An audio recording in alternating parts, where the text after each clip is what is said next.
Japan, land of the rising sun and natural disasters. You see, Japan gets hit with 18% of the world's major earthquake. In 2024, it was hit with an earthquake of 7.6 magnitude with 155 aftershocks on that day. In 2011, a magnitude of 9 with a devastating tsunami. In 2025, the Sakurajima volcano in Japan erupted, with ashes seen going as high as 4,400 meters. But even after so many tragedies, the number of people who get injured are fairly low. As seen in the data, very few people get hurt. And if you look at the data of people who die, it's impossible to believe to me, but it's zero in most earthquakes. This raises me two questions. Why is Japan so prone to these disasters? And second, how is Japan able to face them so well? The answer to our first question lies in the geographic location of Japan. Our planet's crust is made up of tectonic plates, and when these plates collide in any way, they tend to cause earthquake. Japan sits on 4 plates: the Pacific plate, the Philippine plate, the North American plate, and the Eurasian plate. And a quick fact about Pacific, it's called the Ring of Fire, and it's littered with volcanoes. So is Japan. It has 7.1% volcanoes of the entire planet Earth. But how was Japan able to create such sophisticated technology to tackle such disasters?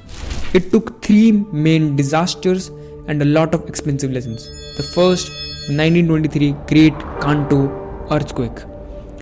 This earthquake happened here in the Kanto region of Japan at the Tokyo and Sagamai Bay.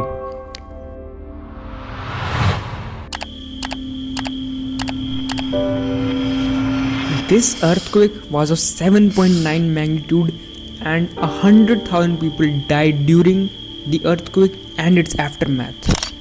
The earthquake brought down Tokyo to its knees and demolished almost everything.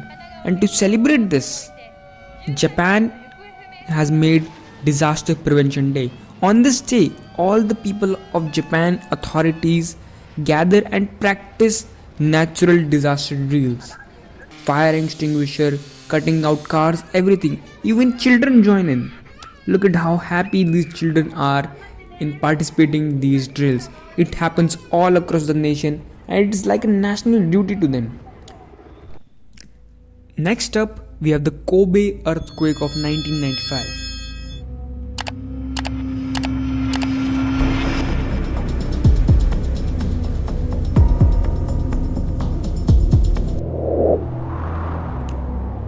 The earthquake happened here in the southern part of Hyogo region of Japan, hitting the cities of Kobe and Osaka, mainly Kobe, hence the name Kobe earthquake. The earthquake happened early in the morning at 5:53 am and it was even caught at news, and it lasted for only 20 seconds, but the damage was much more. A death toll of 6,400, displacing 300,000 people and injuring 40,000. But the main thing it pointed out was exposing the vulnerability of the infrastructure. Buildings, highways fell apart like they were made out of a bunch of Jenga blocks. This moment, Japan isolated the bases from ground, making the building tense during an earthquake. This video, you can see that how entire skyscrapers are moving.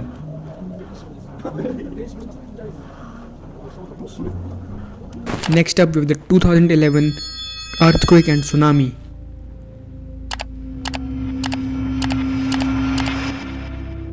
This earthquake happened in the ocean and was of magnitude 9, the highest in the history of Japan.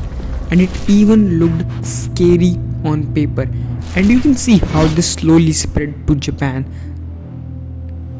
The city of Tokyo was saved due to the new and improved technology, safety precautions that were in Japan. But the main damage was yet to come. A devastating tsunami that flooded Japan. Rivers were overflowing and waves were as high as 40 meters. The tsunami destroyed almost everything.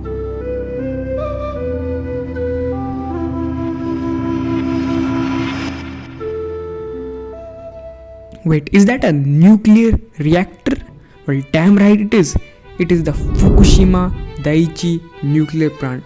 The plant had been compromised due to the tsunami, with the reactor exploding and becoming the second most dangerous nuclear disaster after Chernobyl. The radiation started to fly away towards the east of Japan, slowly 3 days, 6 days and 9 days, and eventually reached the USA.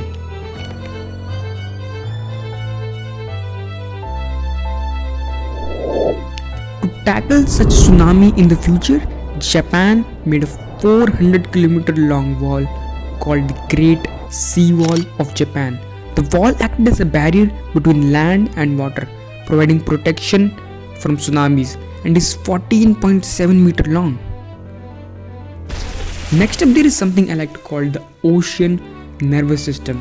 You see, Japan made a network in the ocean to detect seismic activity called DONET. First is 450 km long and another is 300 km long. They sense seismic activity under the water with the help of two things. First of all, an ocean floor seismometer. It detects the movement of tectonic plates under the water.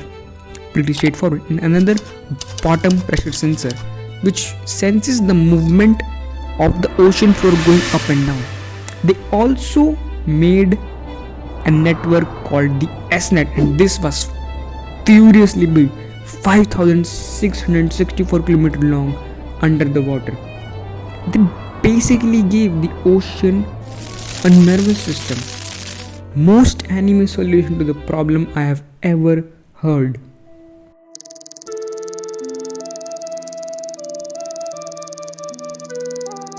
The buildings of Japan were quite safe, but the people, they needed to inform as ASAP as possible.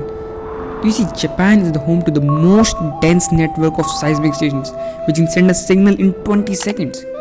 What can happen in 20 seconds? A bullet train going at 320 km per hour can stop. Children can get under desks, and elevators moving fast can stop. Because it's better to be under a table rather than under a crushed building.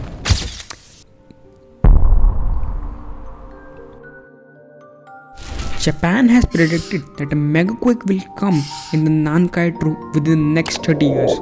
The Nankai Trough is a 900-kilometer long underwater trench at the edge of Philippine and the Eurasian plate, where the Philippine plate is sliding under the Eurasian plate, and studies have predicted a massive death toll that will come at this earthquake, and this earthquake will come.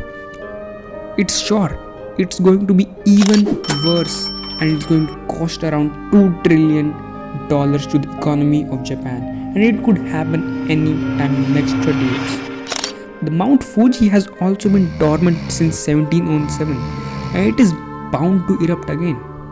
And when the Mount Fuji will erupt, the city of Tokyo will be very much compromised. The city will be under 30 centimeter of thick layer of ash. Japan is a constant place of disaster, and they're not trying to beat it, they're trying to survive it with style. Because in Japan, disaster preparedness is just a government policy, it's culture, it's taught in kindergarten. The rest of the world should learn something, because you never know when the ground will open up like a surprise trapdoor. So comment down. Is your country this prepared? And if not, how screwed you would be in such a disaster? And also subscribe.